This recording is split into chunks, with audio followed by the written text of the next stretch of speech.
আজকের বিষয় কুণ্ডলিনী চৈতন্যের কৌশল।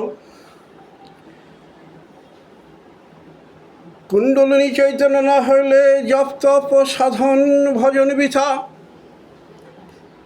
কুণ্ডলিনী অচৈতন্য থাকিতে মানবের জ্ঞানে সবই মিথ্যা।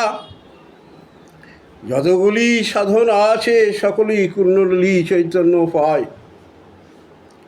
সুতরাং সর্বাগ্রে যত্নের সহিত কুণ্ডলিনী শক্তি জাগায়। তিনি দেহে নিদ্রিত অবস্থায় থাকেন পশুবতজ্ঞানাচ্ছন্ন। কোটি কোটি যোগাভ্যাস দ্বারা জ্ঞান নাই হয় এমন। যেমন চাবি দ্বারা কুলুপ খুলিয়া দ্বার উদ্ঘাটিত হয়, কুণ্ডলিনীকে জাগরিত করিয়া সমস্ত পদ্মে ব্রহ্মদ্বার উন্মুক্ত রয়। অশ্বিনী মুদ্রা দ্বারা গুহ্যদেশকে আকাঙ্ক্ষিত প্রসারিত করিবে। বদ্ধশ্বাস কুম্ভক দ্বারা বায়ুরোধ করিলে কুণ্ডলিনী শক্তি সুষুম্না পথে যাইবে। ওই প্রক্রিয়ায় কুণ্ডলিনী জাগরিত হইলে যোনি মুদ্রা যোগে উত্থাপন করিতে হয়। মূলাধার হইতে চক্রগুলি ভেদ করিয়া অমৃত সন্ধান হয়। সেই সময় সাধক বাহ্য জ্ঞান শূন্য হইয়া মহৎ আনন্দ কয়। স্ত্রী সংসর্গে শরীরে ও মনে যেরূপ আনন্দ লাভ হয়, তদপেক্ষা কোটি কোটি গুণ অধিক আনন্দ অনুভব হয়। কুণ্ডলিনী কিরূপে উত্থাপন করিতে হয়, দেখাইয়া না দিলে বোঝা নাহি যায়। গুহ্য বিষয় সকলে ভয় পায়। ধ্যানাসনে বসিয়া শিব স্থাপন করায়। কোনই হৃদয়ে রাখিয়া নাভি দেশে বায়ু ধারণ চায়। গুহ্যদেশকে অশ্বিনী মুদ্রা দ্বারা সংকুচিত প্রসারিত হয়। নিত্য অভ্যাসে চৈতন্য শক্তি উত্থাপিত হয়। কুণ্ডলিনী চৈতন্য হইয়া সুষুম্না নাল মধ্যে প্রবেশ করিলে বোঝা যায়। পৃষ্ঠদেশে মেরুদণ্ডের মধ্যে পিপীলিকা পরিভ্রমণের ন্যায় শিরশিরি করায়। কুণ্ডলিনী তত্ত্ব। গুহ্যদেশের ঊর্ধ্বে লিঙ্গমূলের নিচে মূলাধার পদ্ম আছে। ব্রহ্মনারী মুখে সম্ভলিঙ্গ কুণ্ডলিনী শক্তি কাছে। গুহ্য লিঙ্গের মধ্যস্থানে যোনিমণ্ডল মূলাধার আছে। যোনিমণ্ডলের মধ্যে কুণ্ডলিনী শক্তি সুষুম্না ছিদ্র বন্ধ করিতেছে। এই কুণ্ডলিনী নিত্যানন্দ স্বরূপ প্রকৃতি। ওই কুণ্ডলিনীর অভ্যন্তরে মূলাধারে চিৎশক্তি। সত্য রজ তম এই ত্রিগুণের প্রসূতি ব্রহ্মশক্তি। এই শক্তি আমাদের জীবনী মহামায়াদ্যা শক্তি। এই শক্তিকে আয়ত্তীভূত করায় যোগ সাধনের মহাশক্তি। প্রকৃতি বা পরম পুরুষ উভয় শক্তি মহাপ্রাণ শক্তি। কুণ্ডলিনীর শক্তি জাগরিত না হইলে শত শত শাস্ত্র পাঠে থাকে না বুদ্ধি। গুরুপদেশ প্রকৃত জ্ঞান মন্ত্র জপ পূজা অর্চনায় চৈতন্য না হলে হয় না শুদ্ধি। যোনিমণ্ডলের উপরে মূলাধার পদ্ম অবস্থিত।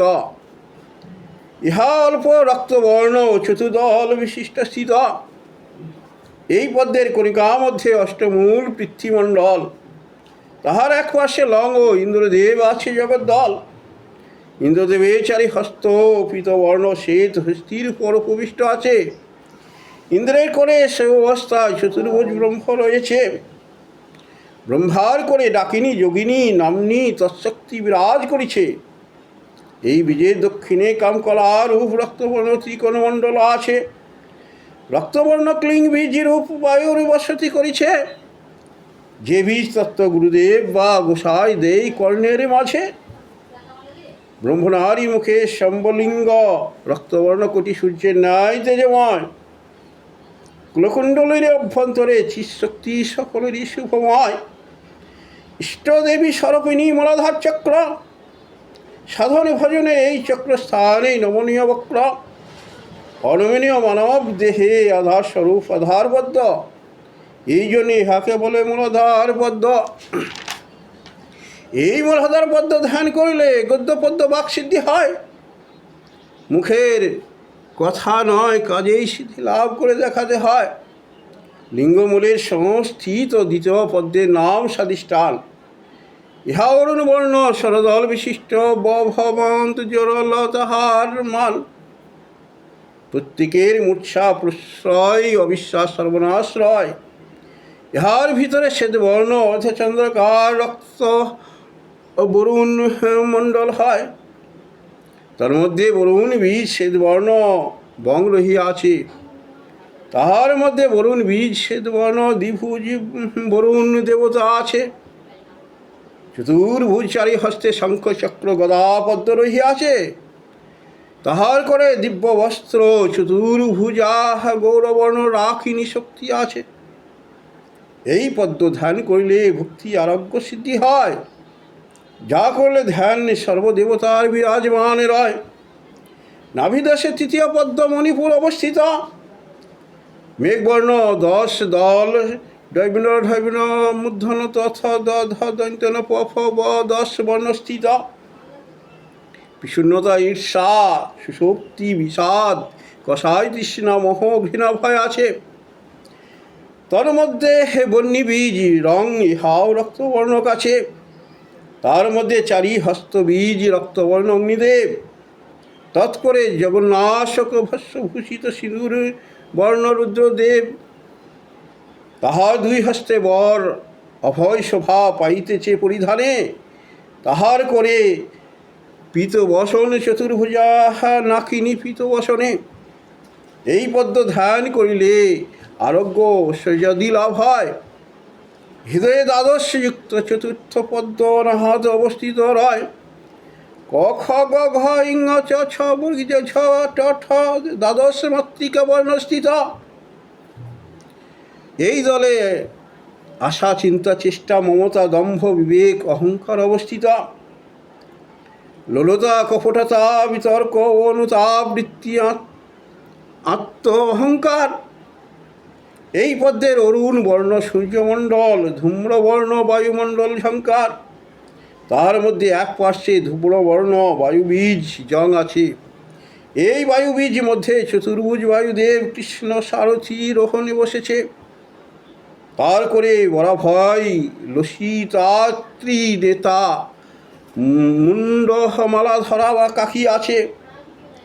এই অনাহত পদ্ম মধ্যস্থ বানলিঙ্গ শিব হংসতত্ত্বে বিরাজ করেছে। কণ্ঠদেশে ধূম্রবর্ণ ষোড়শ দল বিশিষ্ট বিশুদ্ধ পদ্ম অবস্থিত। অ হস্যই দীর্ঘ ই হস্য দীর্ঘ ডিলি এ ওই অং অহ 16 মাতৃবর্ণ স্থিত।